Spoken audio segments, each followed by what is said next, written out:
Sports Night Niagara is brought to you by Mount St. Mary's Hospital and Health Center, Wendy's Old Fashioned Hamburgers, Total Tan, Crown Plaza, Niagara Falls, Direct Air and Tours, Tim Hortons, Pepsi, New Era, and PurpleEagles.com.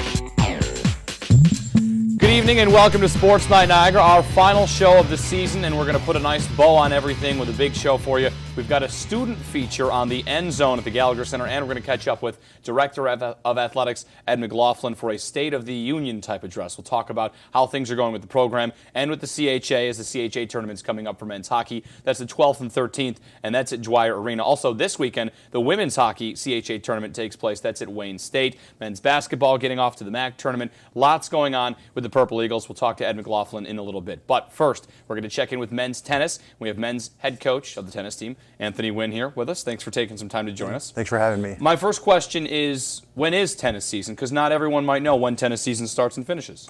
Well, the college tennis season actually is pretty long. We've got a short fall season, which runs from usually August to late October. That's more of an individual type season where we'll enter individuals into tournaments and they'll kind of represent Niagara on their own. And then we've got the championship season, which is in the spring. That starts up in January and runs till about May. So it's actually a pretty long season. Long season, and your players are taking part in these events individually and trying to basically work on their own game before coming back to the Niagara play? Well, we go as a team, but they're entered individually into separate tournaments, and they'll represent Niagara in those tournaments. So obviously training in the winter months isn't very difficult, because if you guys have tournaments and you're still traveling as a team and doing these things as a team, when is there an off season? Is there any time really at all? It's pretty short. I mean, there's an off season. It runs from November to Christmas break, and then right when they get back from Christmas break, we hit the ground running pretty quickly. So. Well, tell me about your team. It's a young team. No seniors on your squad. No seniors this year. Top 6 this year. We've got 8 guys on the team. Top 6, 3 are freshmen, 2 sophomores, and 1 junior. So very, very young team. Our number 1 player is a freshman. He's a kid from California. Our number 3 guy is a kid from California as well. It's very young, but it's very exciting to see them come together. They're growing really quickly. And you're from California as well. I am from California. So does it help well. you kind of connect with your players if you're from the same area? I think definitely. I think I get questions a lot how I got kids from California to come out all the way out to Western New York, and it's one of those things where I think anytime you go to school, you want to have a good connection with your coach, and I was fortunate to be able to make that connection with these kids here and bring them out to Niagara. Well, it's your second year as the coach. What did you learn in your first year? I learned a lot. It's one of those things. I was an assistant for 2 years, but as a head coach, you do everything. You wear many different hats when it comes to recruiting, scheduling, budgets, alumni relations, things like that, and just how to pretty much run a team. So it was a great experience. Would you say it's kind of like if you're a student athlete, your freshman year you're kind of getting your feet wet, your second year you know a little more. Now that you're in your sophomore season as a head coach, have you changed the way that you've approached things at all?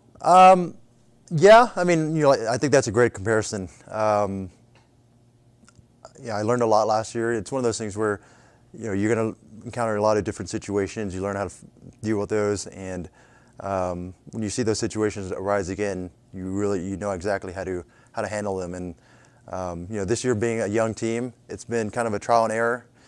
You kind of learn how to deal with obviously different personalities, and them being so young. I've had to kind of handle it differently this year. So, 5th in the MAC last season, and also won your first round game in the MAC tournament. Mm-hmm. So, what kind of goals are you setting for this year? Although we're very young, I think we're a more talented team this year. It's one of those things where how quickly can we come together? How quickly can we learn to win as a team? So it's one of those things. I think we've got very high expectations this year.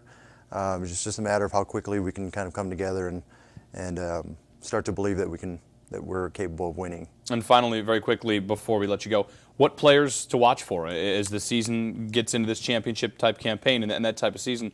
Who are the guys? Who are the guys and gals we should watch for? I think our number one kid, I think I mentioned before, his name is Jeremy Key Rose. He's definitely a player to watch.